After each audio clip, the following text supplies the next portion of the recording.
This is ANN News Brief.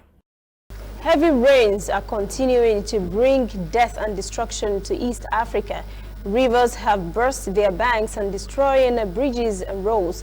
In Kenya, entire villages are swept away in floods and landslides, killing at least 3 persons in the east of the country over the past 2 days.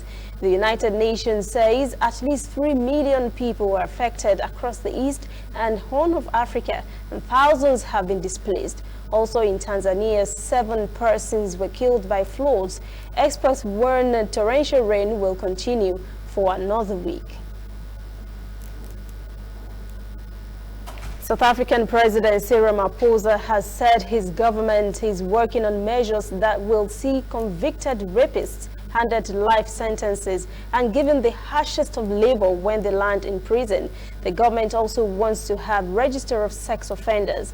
This is in response to a spate of gruesome rapes and murders of women in the country in recent months.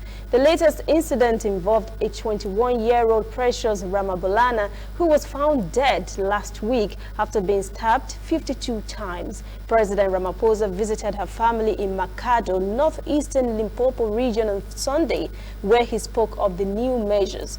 Ramaphosa said, quote, "We are going to improve the criminal justice system to ensure that those who perpetrate these acts must know that once they are arrested and found guilty, they should never see the light of day anymore." End quote. On Monday, the suspect in Ms. Ramabulana's murder, Ambre Manaka, appeared in court and was charged with rape, murder, and robbery under aggravating circumstances.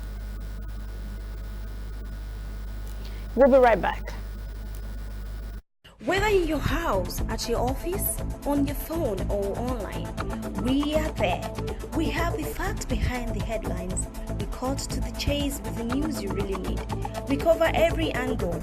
We are the bigger, better news network. We are African News Network. ANN. Watch ANN News on MITV from a truly African spirit. Burkina Faso government says at least 14 persons were shot dead in an attack on a church on Sunday morning. The attack took place in a village near the border with Niger in the Est region, an area known for banditry that has come under attack over the past year from suspected jihadist groups with links to Al-Qaeda and Islamic State. The government says in a statement the identity of the gunmen was not immediately clear and were investigating. Earlier this month, gunmen opened fire on a convoy of buses carrying mine workers in the Est region, killing 39 persons. That is ANN News Brief at 11. For details on these and other breaking stories, visit our website, annafrica.news. Conversation continues on our social media platforms, Twitter, Instagram, and Facebook at ANN Africa TV. I am Lucy Adeyemi.